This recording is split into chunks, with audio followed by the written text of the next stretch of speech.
नमस्कार, की TV news में आपका स्वागत है। मैं हूं स्तुति और आइए एक नजर डालते हैं शहर की प्रमुख सुर्खियों पर।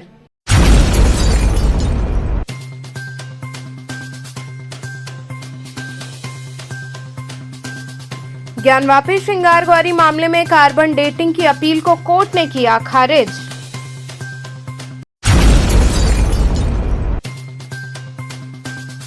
काशी के लखा मेले में शुमार चेतगंज की नक्कटैया हुई संपन्न। विभिन्न लाग विमान लोगों के आकर्षण का रहे केंद्र।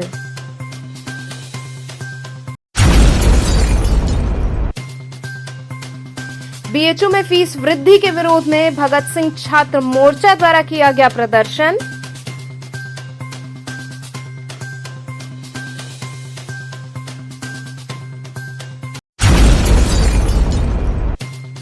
और संपादकाचार्य पंडित दिनेश दत्त झा की जयंती पर आयोजित हुआ सम्मान समारोह।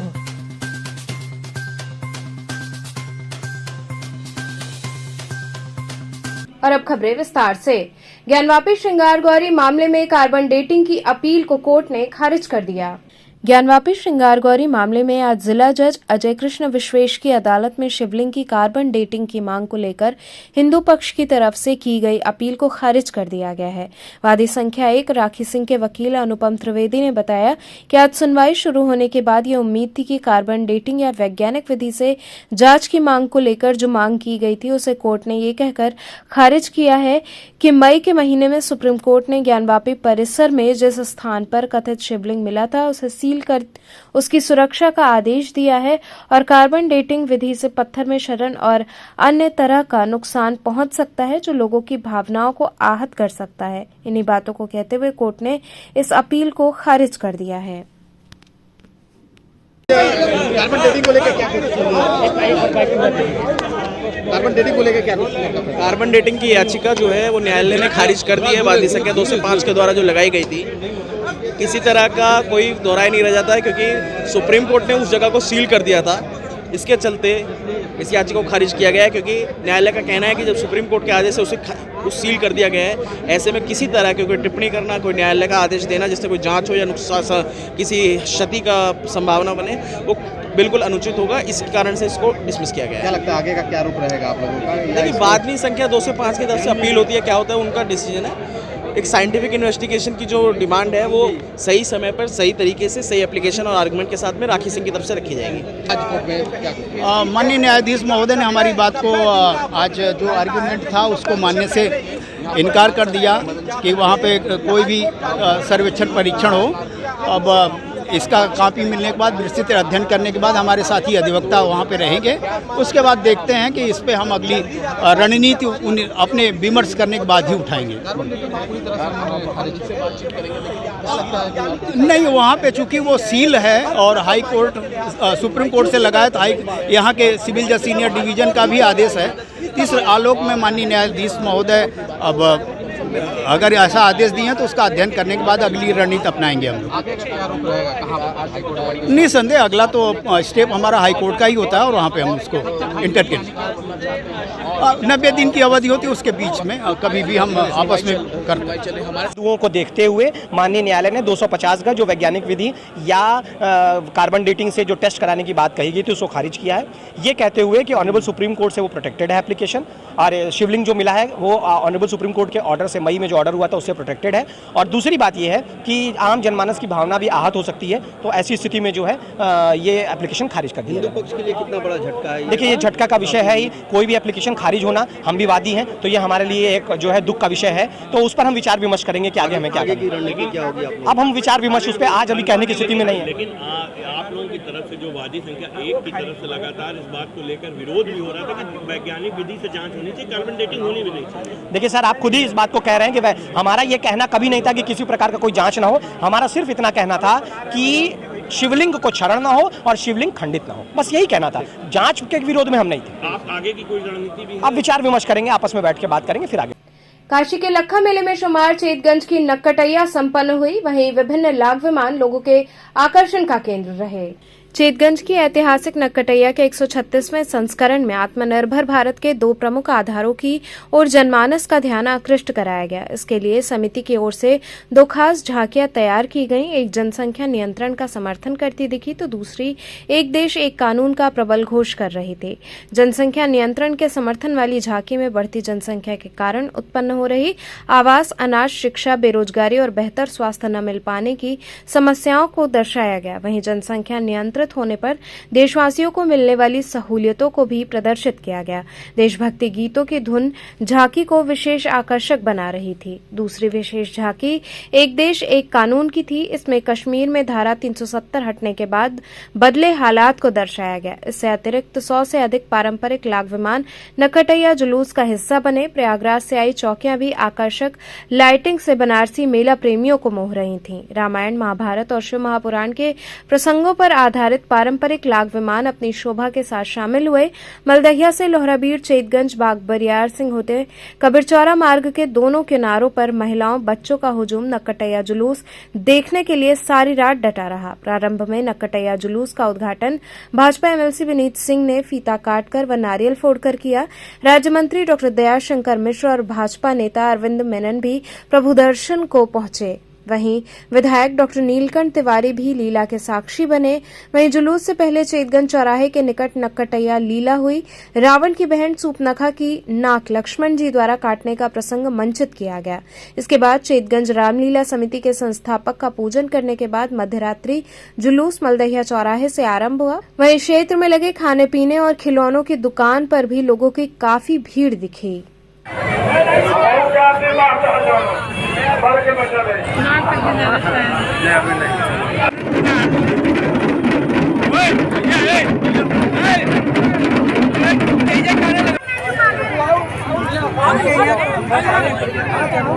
रुका यार, हाथ मत लगावा। सही चल रहा है।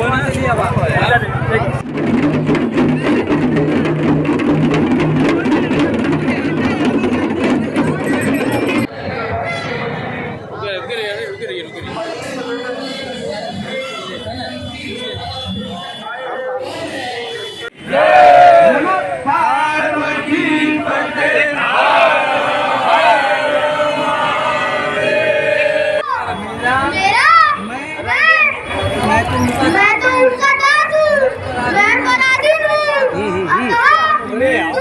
सुख न होगा, प्रभु समर्थ है।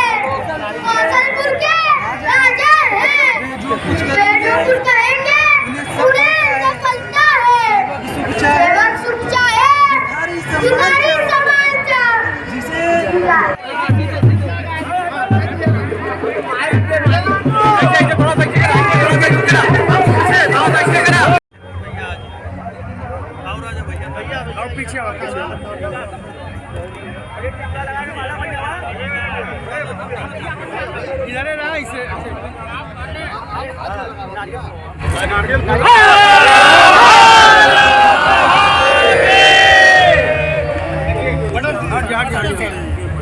परंपरा है।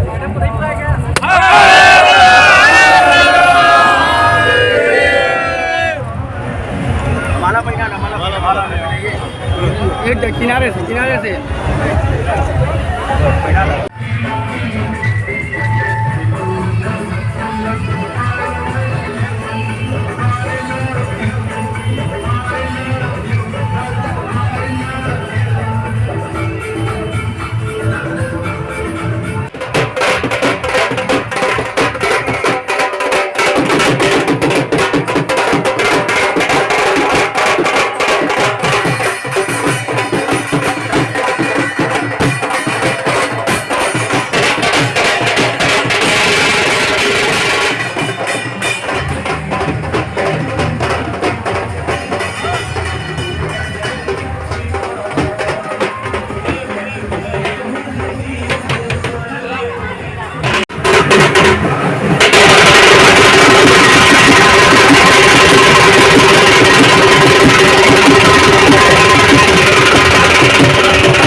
पे बांध के कफन खेलते हैं जान के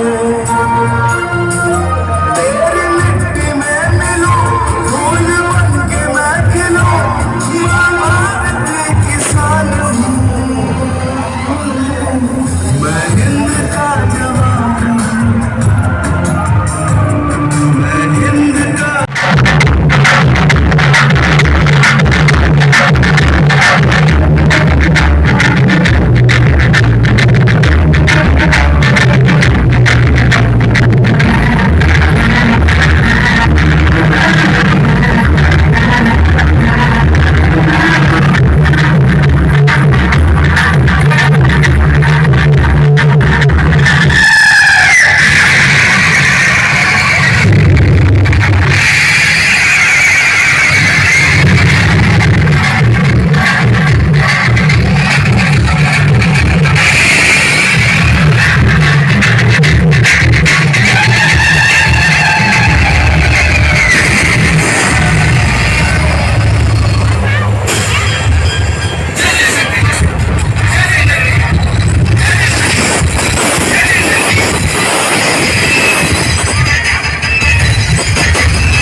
मुख्य अतिथि जी का माल्यार्पण कर स्वागत।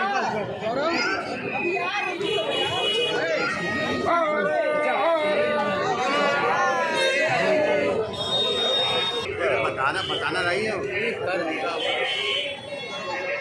इस तरह की परंपरा है, आप क्या कहना चाहेंगे इस मेले को देखते हुए? बहुत पुरानी परंपरा है और ये जैसे जैसे समय बीत रहा है वैसे वैसे बहुत ही अच्छा होता चला जा रहा है। इससे बचपन से हम लोग मेला देखते आ रहे हैं। क्या खास होता है इसमें जो आती है देखने में? लक्ष्मण जी के द्वारा कथा का नाम करना जाता है और उसमें नाग विमान किया जाता है। सवेरे 7 बजे उनका हरण होता है, तब तक मेला चलता रहता है, सारी रात मेला चलता है। किस तरह की ये परंपरा है, कैसा लगता है मेला? हर साल करवा चौथ के दिन लगता है। यहाँ से दूर दूर से लोग यहाँ पर आते हैं मेला को देखने, यहाँ पर लाभ उठाते हैं, मेला क्या खास होता है, कितना मजा है कि लाखों का भीड़ होता है? यहाँ प्रसिद्ध बनारस का प्रसिद्ध चीज है नकटिया। यहाँ पर अच्छे से नाच के बर्तन काटते हैं, उसके बाद अच्छे से यहाँ पर आरती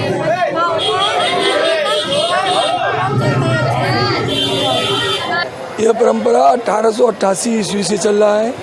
बाबा फतेहराम जी ने शुरू किया था, वही परंपरा आज भी चल रहा है। वो अंग्रेज़ों के खिलाफ तमाम कार्यक्रम इस मेले के माध्यम से करके उनके अत्याचार को दिखाते थे। हम लोग भी जो देश में समस्याएं रहती है उसको मेला के माध्यम से दिखाते हैं। आज क्या खास है इस मेले में, कितनी भीड़ है? आप खुद देखिए किस तरह से जनमानस छपा हुआ है।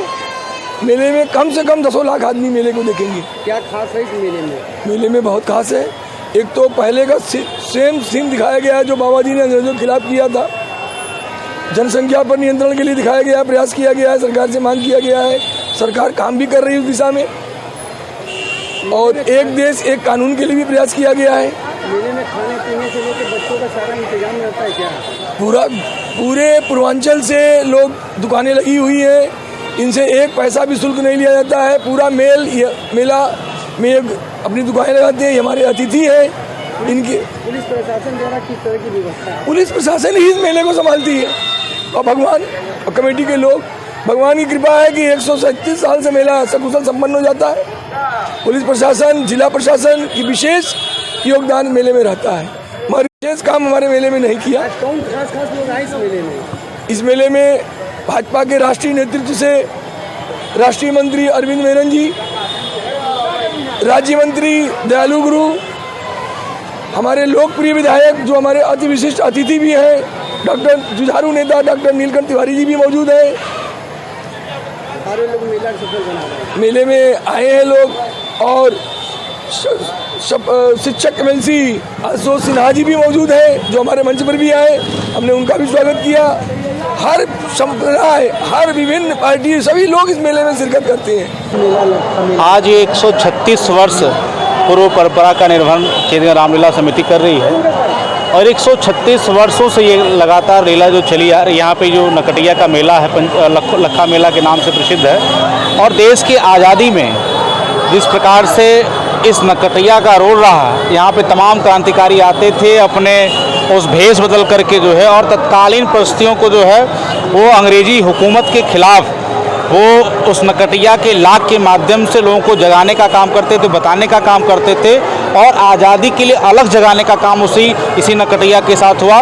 बाबा फतेहराम जी ने इस नकटिया का शुभारंभ किया था और निश्चित तौर पे उस परंपरा का निर्वहन यहाँ की रामलीला समिति करती आ रही है। जो है हर वर्ष यहाँ पे तत्कालीन जो देश के मुद्दे होते हैं उस पर लाग निकाले जाते हैं, उस पर कार्य किया जाता है। तो जो इस परंपरा का निर्वहन समिति करती आ रही है तत्परता के साथ, इस समिति के सभी पदाधिकारियों को मैं हृदय से बधाई देता हूं कि इस परंपरा का निर्वहन बहुत ही अच्छी तरीके से कर रहे हैं। प्रधानमंत्री जी द्वारा मन की बात में भी इस बात को उठाया गया कि मेले को बहुत आगे ले जाएगा जी। इससे कितना आप लोग ये करते हैं कि काफी ये परंपरा कितनी आगे जाएगा? निश्चित तौर पर देखिए, देश के यशस्वी प्रधानमंत्री नरेंद्र मोदी जी के सानिध्य में जिस प्रकार से 2014 से लेकर के काशी में सर्वांगीण विकास किया जा रहा है, वो कोई हर क्षेत्र में माननीय प्रधानमंत्री जी की दृष्टि पड़ी और वहाँ के विकास के लिए उन्होंने समुचित प्रयास किया और कार्य वो दिख भी रहा है। जो है तो माननीय प्रधानमंत्री जी के कार्यों से उनके उस पर जो है काशी की जनता प्रसन्न है और उनका धन्यवाद करती है। BHU में फीस वृद्धि के विरोध में भगत सिंह छात्र मोर्चा द्वारा जमकर प्रदर्शन किया गया। बीएचयू में फीस वृद्धि के खिलाफ भगत सिंह छात्र मोर्चा के नेतृत्व में सैकड़ों छात्र छात्राओं ने बीएचयू के सेंट्रल ऑफिस का घेराव किया। बीएचयू सुरक्षा कर्मियों द्वारा केंद्रीय कार्यालय का गेट बंद कर दिया गया। छात्र जब पहुंचे तो केंद्रीय कार्यालय में कुलपति से मिलने की मांग करने लगे, जिसको लेकर छात्र केंद्रीय कार्यालय के अंदर जाना चाहे तो सुरक्षा कर्मियों से धक्का मुक्की भी हुई। इस दौरान छात्रों ने कुलपति और प्रशासन को चेतावनी दी कि जल्द से जल्द फीस वृद्धि को वापस नहीं लिया गया तो पूरे परिसर को बंद करके बड़ा आंदोलन करने हेतु वे बाध्य होंगे। इस दौरान आकांक्षा, आजाद, मानव, उमेश, आलोक, ब्रह्मनारायण, उत्कर्ष, सोनाली, किशन, हर्ष, इप्सिता सहित दर्जनों की संख्या में छात्र छात्राएं मौजूद रहे। इतना डर है 20 स्टूडेंट से, इतना डरते हैं आप लोग? 1000 गुना 500 चला जाए क्या यार, रुक के क्या करें?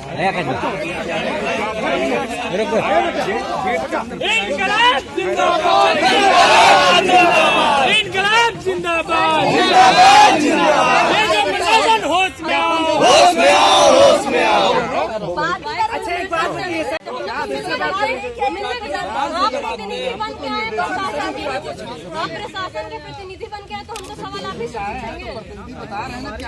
नहीं, जवाब लेना चाहते हैं। वो 30,000 35,000 स्टूडेंट्स की तरफ से हम लोग जवाब लेना चाहते हैं। किस हक से उन्होंने फीस बढ़ाई है? इतना 30,000 की फीस 45,000 कैसे पहुंची है? क्या उन्हें किसी स्टूडेंट से पूछा कि आप फीस भर सकते हैं कि नहीं?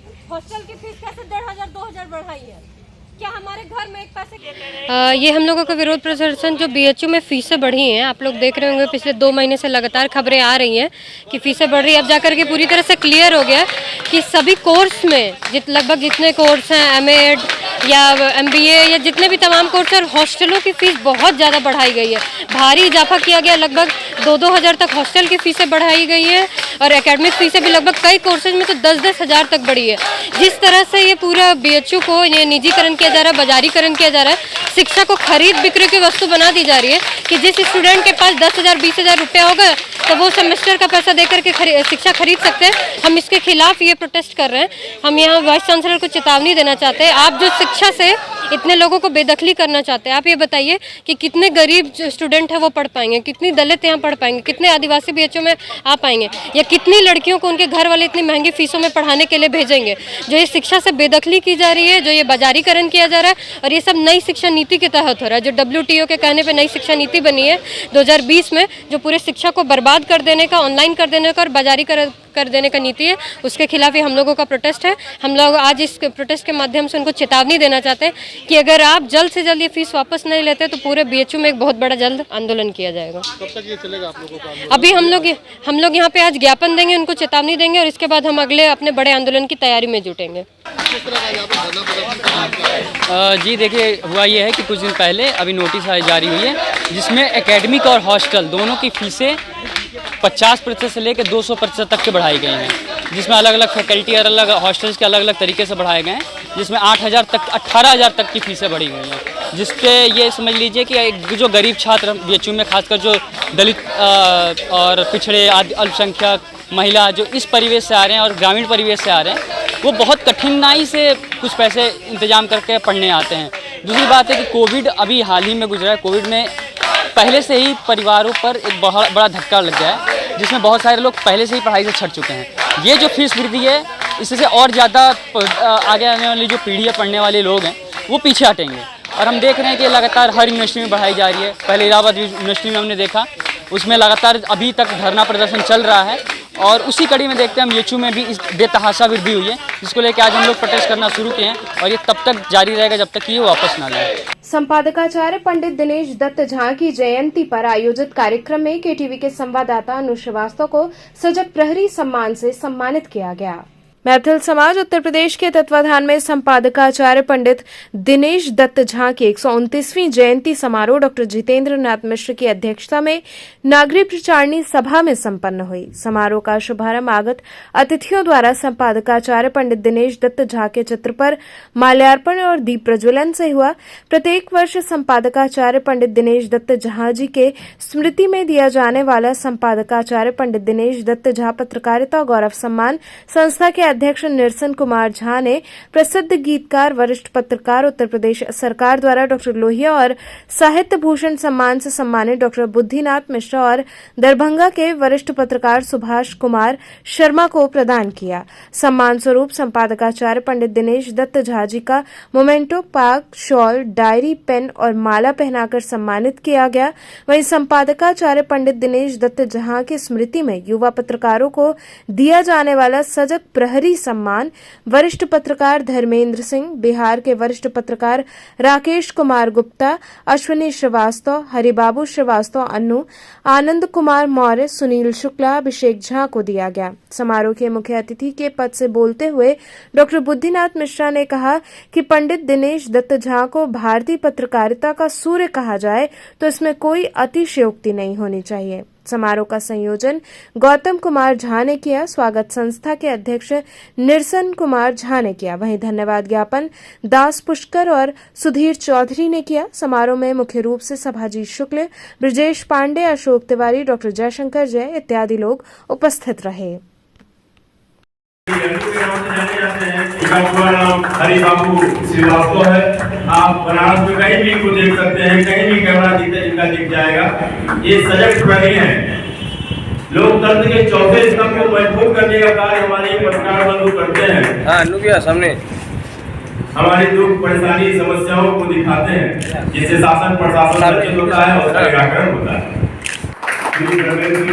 हम लोग गार्जियन, अभिभावक और पत्रकारिता के क्षेत्र में आप बराबर सुनते होंगे सर का नाम।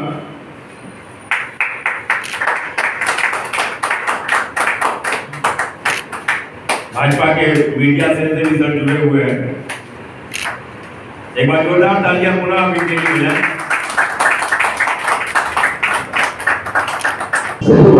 ये काशी पत्रकार संघ के संस्थापक अध्यक्ष और काशी के मूर्धन्य पत्रकारिता, और जिन्हें अगर हम पत्रकारिता जगत का सुर कहें तो अतिशोक्ति न होगी, संपादकाचार्य पंडित दिनेश दत्त झा की 129वीं जयंती में समाज उत्तर प्रदेश मना रहा है।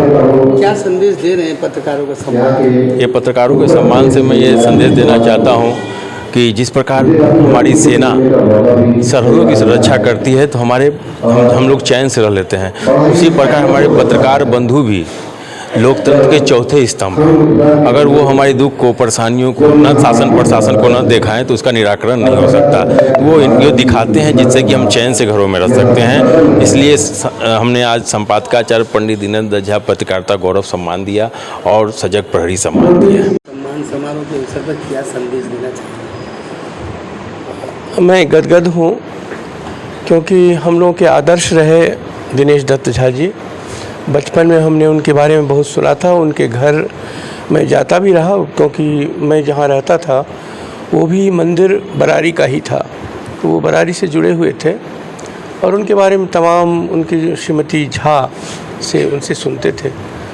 तो आज इस नागरिक विचारणी सभा के सभागार में और अपने भाई बंधुओं के साथ उपस्थित होकर और पत्रकारिता के लिए, क्योंकि पत्रकारिता छूटे मेरा कई दशक हो गए, लेकिन जो कहते हैं कि पत्रकार कभी छूटता नहीं, पत्रकारिता छूटती नहीं है, पत्रकारिता रहती है जीवन भर, क्योंकि एक वो दृष्टि होती है।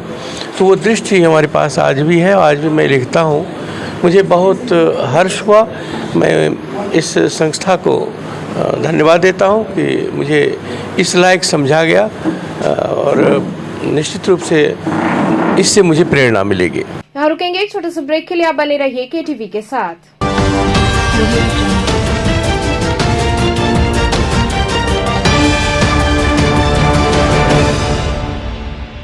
खबरों से जुड़े रहने के लिए हमारे चैनल KTV वाराणसी को सब्सक्राइब करें और लेटेस्ट अपडेट्स के लिए बेल आइकन को प्रेस करें।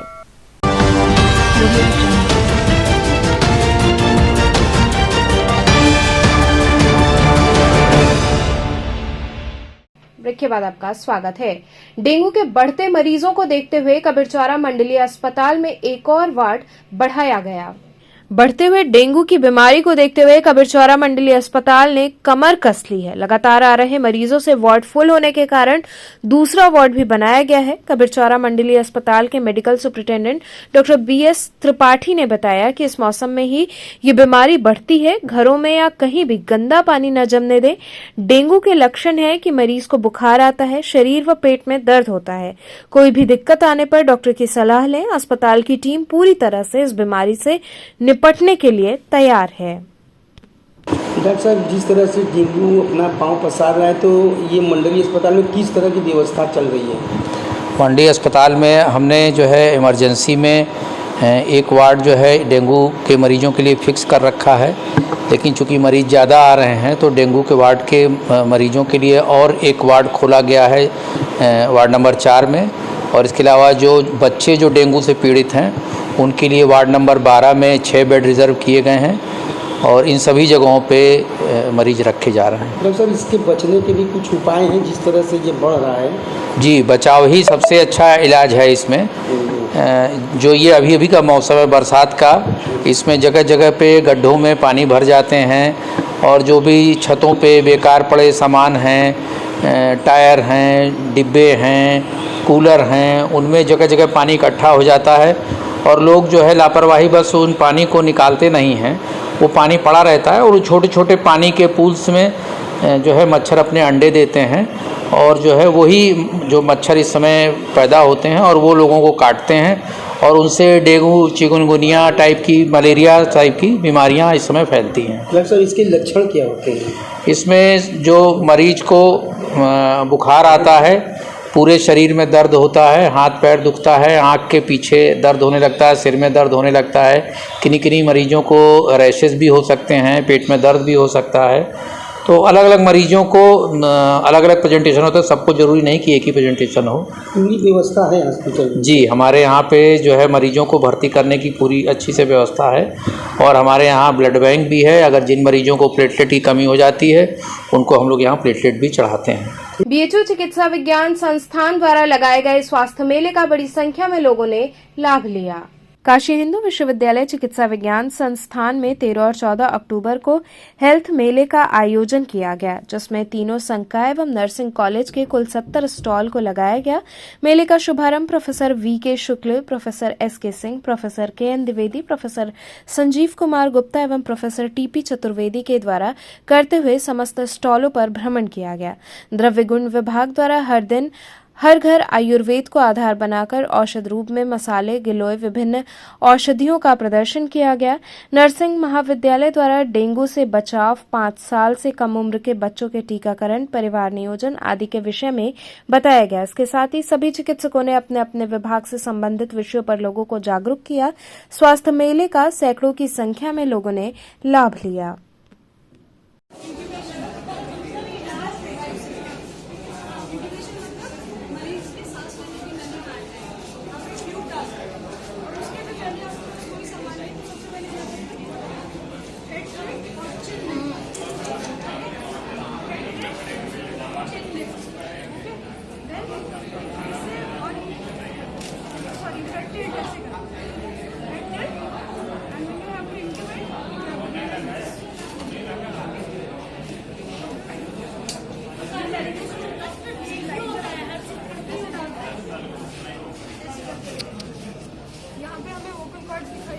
अनुज भी एकदम सड़ जा रहा है।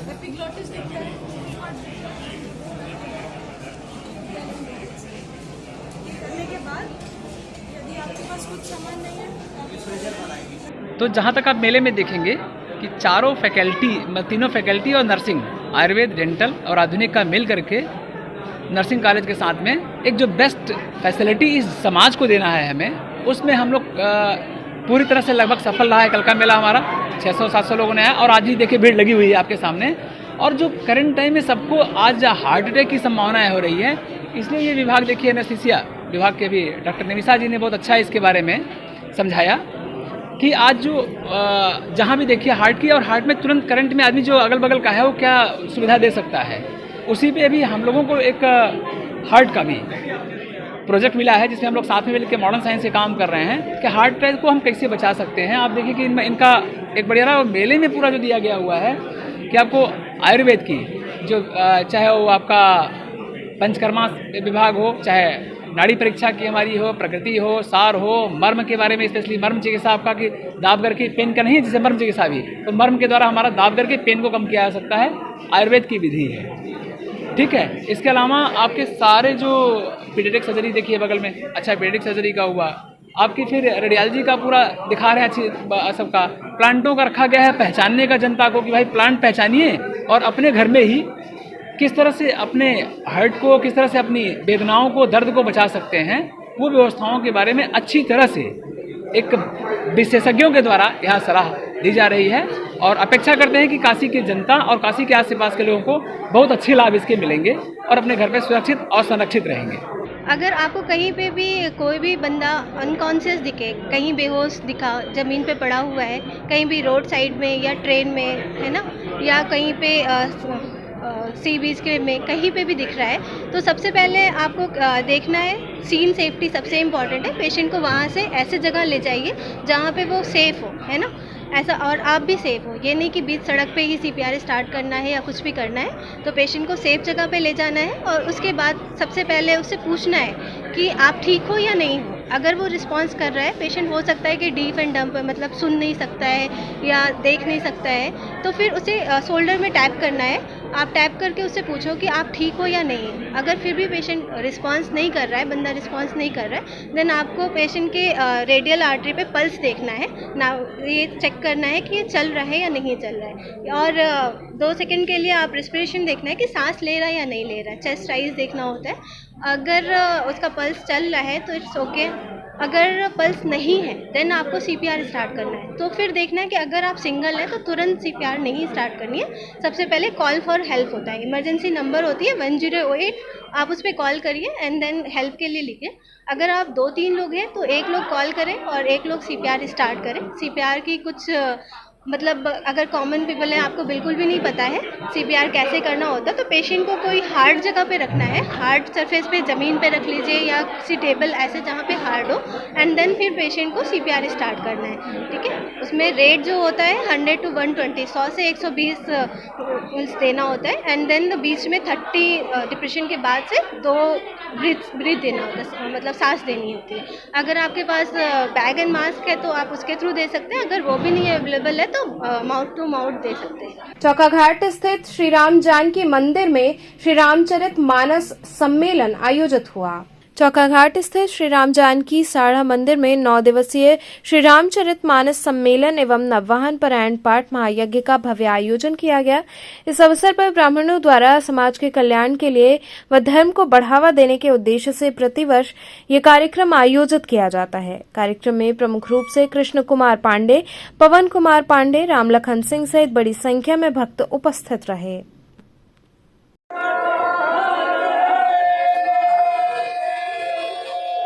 और यह जो सम्मेलन चल रहा है गत 22 वर्षों से चला आ रहा है होते हुए, और इस वर्ष 9 दिवसीय नवान्न पारायण महायज्ञ एवं रामचरितमानस सम्मेलन का आयोजन किया गया है। 9 दिन कथा होगा और नवान्न पारायण का पाठ किया जाएगा, और 10वें दिन सुबह रुद्राभिषेक का आयोजन है, फिर उसके बाद हवन आरती होगा, फिर उसके बाद दोपहर में प्रसाद वितरण किया जाएगा। क्या उद्देश्य होता है इस कार्यक्रम का? इस कार्यक्रम का उद्देश्य यह है कि हम लोगों के जो संस्कार हैं और जो हम लोगों के संस्कृति हैं और जो हमारा धर्म है, यह इसका प्रचार प्रसार होता रहे और धर्म से सभी लोग जुड़े रहें, यही इसका उद्देश्य है। और हमारे बच्चों में भी संस्कार हमेशा पनपता रहे और हमारे बच्चे, हमारे छोटे बच्चे, बड़े बच्चे, सभी बच्चे संस्कारित रहें, यही इसका उद्देश्य है।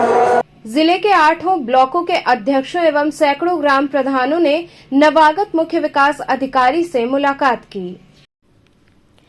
जिला मुख्यालय स्थित विकास भवन में प्रधान संगठन वाराणसी जिलाध्यक्ष राकेश कुमार सिंह के नेतृत्व में वाराणसी जिला के 8 ब्लॉक अध्यक्ष एवं सैकड़ों प्रधान नवागत मुख्य विकास अधिकारी से मुलाकात करने पहुंचे। जिलाध्यक्ष राकेश कुमार सिंह मुख्य विकास अधिकारी को बाबा विश्वनाथ का स्मृति चिन्ह भेंट किया। जिलाध्यक्ष ने संगठन के साथ महीने में एक बार बैठक कराकर वार्ता करते रहने का आग्रह किया। वहीं मुख्य विकास अधिकारी ने कहा कि हम आप लोगों के साथ विकास के कार्य में पूरा सहयोग करेंगे। किसी भी प्रकार की गांव सभा सभा में कठिनाई होती है तो आप लोग मुझसे सीधे बात कर सकते हैं।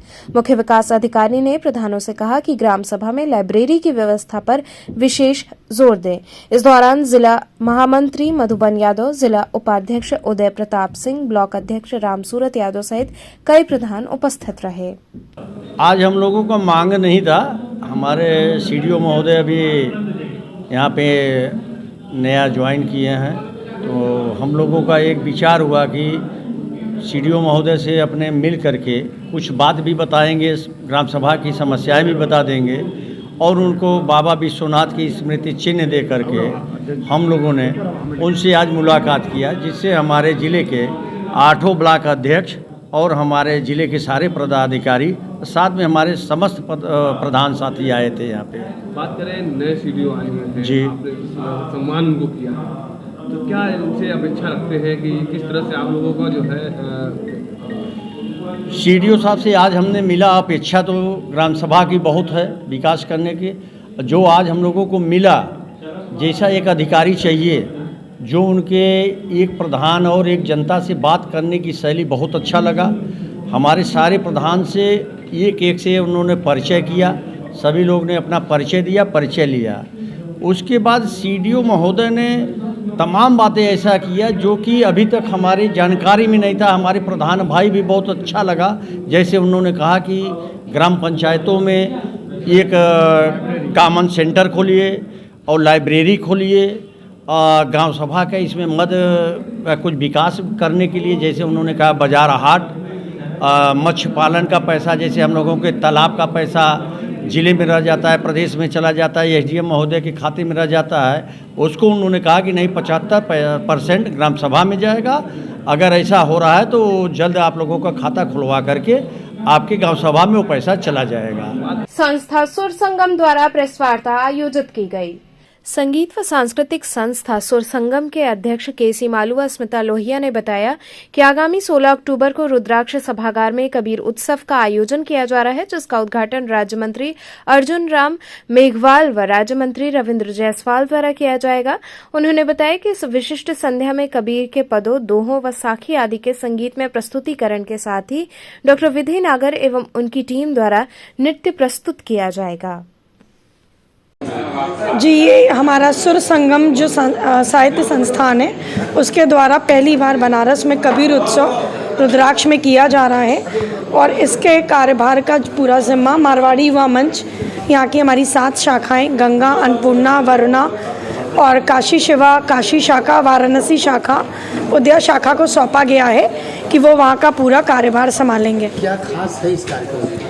इस कार्यक्रम की सबसे खास शख्सियत हमारे कबीर जी हैं, जिनके बारे में हम बचपन से पढ़ते आ रहे हैं। उनके दोहे को हम आज भी याद करते हैं और पूरे बनारस के जो हमारे कार्यक्रम के रहेंगे सूत्रधार, इसी के अलावा मुंबई, रीवा से भी हमारे कार्यक्रम के लोग आ रहे हैं जो बहुत सुंदर प्रस्तुति रुद्राक्ष में करेंगे। क्या उद्देश्य है इस कार्यक्रम? इस कार्यक्रम का उद्देश्य आप जानते हैं कि बनारस एक साहित्य की नगरी है और आज अगर साहित्य को जीवित रखना है तो जो भी हमारे पूर्वज हैं उनको हम जब तक उनकी बारे में हम अपने यंगस्टर्स को बताएंगे नहीं तो पता नहीं लगेगा। संस्कृत को जीवन रखने का ये उद्देश्य है। हम आगामी 16 अक्टूबर को यहाँ पर कबीर उत्सव का आयोजन कर रहे हैं। कबीर उत्सव की कल्पना भारत सरकार के संस्कृति मंत्रालय ने कबीर के संपूर्ण व्यक्तित्व को जनसाधारण तक पहुंचाने के लिए की है और इसी के तहत इसका यह उद्घाटन समारोह बनारस में हो रहा है, जिसका उद्घाटन भारत सरकार के संस्कृति राज्य मंत्री अर्जुन राम मेघवाल करेंगे। शाम को 6 से 8 बजे तक रुद्राक्ष थिएटर में यह आयोजन होगा और इसमें जनसाधारण, संगीत प्रेमी और कबीर प्रेमी सब सादर आमंत्रित हैं। व्यवस्था के लिए वो चाहें तो अपने निमंत्रण पत्र मारवाड़ी युवा मंच की सभी शाखाओं के अधिकारियों से प्राप्त कर सकते हैं। कहाँ के लोग इसमें हैं? इस कार्यक्रम में प्रस्तुति देने के लिए मुंबई से श्री सतीश देहरा, जो रामायण सीरियल के फेम रहे हैं, और उनके साथ शंभू लहरी बम्बई से आ रहे हैं। रीवा से पार्श्व गायिका मुकुल सोनी आ रही हैं और बनारस के डॉक्टर श्वेता जायसवाल, प्रियांशु घोष और पूजा राय अपनी प्रस्तुतियां देगी। साथ ही यहाँ नृत्य विभाग की जो निदेशक हैं डॉक्टर विधि नागर, वो कबीर द व्यूअर नाम से उन्होंने कबीर पर बैले प्रस्तुत किए, बैले बनाया है, उस बैले की प्रस्तुति देंगी जो इसका विशेष आकर्षण होगा। तो चलते चलते पुनः एक नजर डालते हैं शहर की प्रमुख सुर्खियों पर।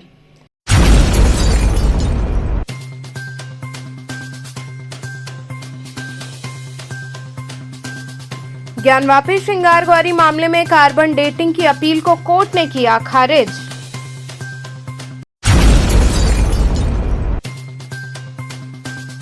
काशी के लखा मेले में शुमार चेतगंज की नक्कटैया हुई संपन्न, विभिन्न लाख विमान लोगों के आकर्षण का रहे केंद्र।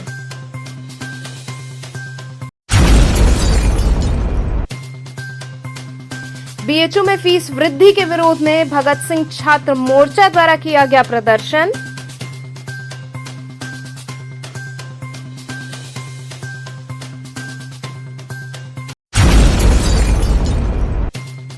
और संपादकाचार्य पंडित दिनेश दत्त झा की जयंती पर आयोजित हुआ सम्मान समारोह।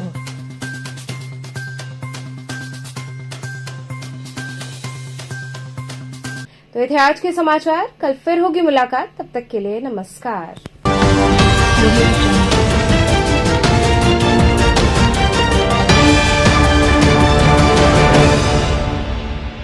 खबरों से जुड़े रहने के लिए हमारे चैनल KTV वाराणसी को सब्सक्राइब करें और लेटेस्ट अपडेट्स के लिए बेल आइकन को प्रेस करें।